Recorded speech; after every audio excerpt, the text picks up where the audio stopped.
পুরুষ কিসে আটকায়? কেউ বলে রূপে, কেউ বলে গুণে, আবার কেউ বলে রূপবতী চাইতে ভাগ্যবতী হওয়া জরুরি। আবার কখনো কখনো তো এটাও শোনা যায় যে পুরুষ মায়ায় আটকায়। আসলে পুরুষ আটকায় কিসে? এক দেশের এক রাজা ছিল।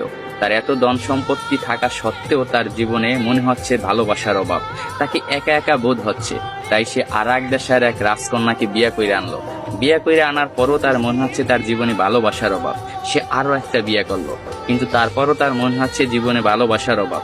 ভালোবাসার অভাব মিটাতে যাইয়া একটা না, দুইটা না, তিনটা না, সে 9টা দেশের রাজকন্যাকে বিয়ে করলো। তার এখন 9টা বউ। তারপরও তার মনে হচ্ছে জীবনে ভালোবাসার অভাব। এট লাস্ট সে তার প্রধান দাসীর প্রেমে পড়ে গেছে। 9টা বউ থাকা সত্ত্বেও রাজা যখন দাসীর প্রেমে পড়ে গেল, এটা সমাজ মায়া নিল না। তার বউরা তো একেবারেই নিল না। তার বউরা রাজাকে প্রশ্ন করলো, এমন কি জিনিস আমাদের ভিতরে নাই যেটা ওই দাসীর ভিতরে আছে? আপনার যদি বউ দরকার হয়, আপনি অন্য কোনো রাজার মেয়েকে বিয়ে করবেন, আপনি দাসীকে কেন বিয়ে করবেন? তখন রাজা বলল, 9টা বউ থাকা সত্ত্বে আমি রাজা হইয়া দাসীর কেন প্রেমে পড়লাম, এটা শুধু আমি তোমাকে না, পুরো বিশ্বকে দেখাবো। এটার জন্য আমি কালকে বড় একটা অনুষ্ঠানের আয়োজন করা হবো। ওই অনুষ্ঠানে আমি প্রমাণ করাই দেব আমি রাজা হইয়া কেন দাসীর প্রেমে পড়লাম। পরের দিনকে একটা বড় অনুষ্ঠানের আয়োজন করা হলো। ওই অনুষ্ঠানে 10টা থালা ছিল। 10টা থালা 10 রকমের সম্পদ দিয়ে ভরপুর ছিল। কোনোটায় টাকা, কোনোটায় সোনা, রূপা, হীরা, মুক্তা ইত্যাদি ইত্যাদি দিয়ে 10টা থালা ভরপুর করা হয়েছে। 10টা থালা ভরপুর করার পর রাজা সবাইকে বলল, এই 10টা থালায় 10 রকমের সম্পদ আছে।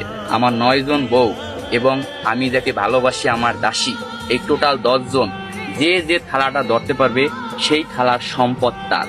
এই কথা শোনার সাথে সাথে তার যে 9টা বউ ছিল দৌড়াইয়া যাইয়া এক একজনে এক একটা থালা ধরলো, কিন্তু তার যে দাসী সে দাঁড়াই ছিল, সে কোনো প্রকার থালা ধরলো না। তখন রাজা প্রশ্ন করলো তার দাসীকে, কি হলো, তুমি সম্পদ কেন ধরলা না? আমি তো বইলাই দিছিলাম যে যে যে থালা ধরতে পারবে সেই থালার সম্পদ তার। তখন দাসী বলল, কে বললো আমি ধরি নাই? আমি তো আমার সম্পদ ধইরেই দাঁড়াই রয়েছি। রাজামশাই, আপনি ভালো করে তাকাই দেখেন, আপনার জামা আমার হাতে ধরা। আমি আপনার জামা দইরা বইছি।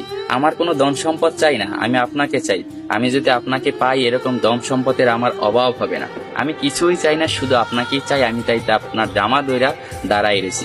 তখন রাজা অস্ত হাসিতে হাইসা পড়লো এবং সবাইকে বলল, দেখো রাজদরবার বাসীরা, তোমরা সবাই দেখো, রাজার 9টা বউ থাকা সত্ত্বেও রাজা কেন দাসীর প্রেমে পড়ছিল।